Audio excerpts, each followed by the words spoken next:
My favorite Yiddish word in this month is cherepacha, which means turtle.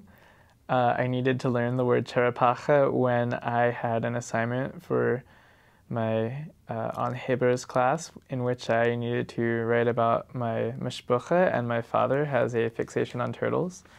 And this also came into play because I'm a very slow, I do things very slowly.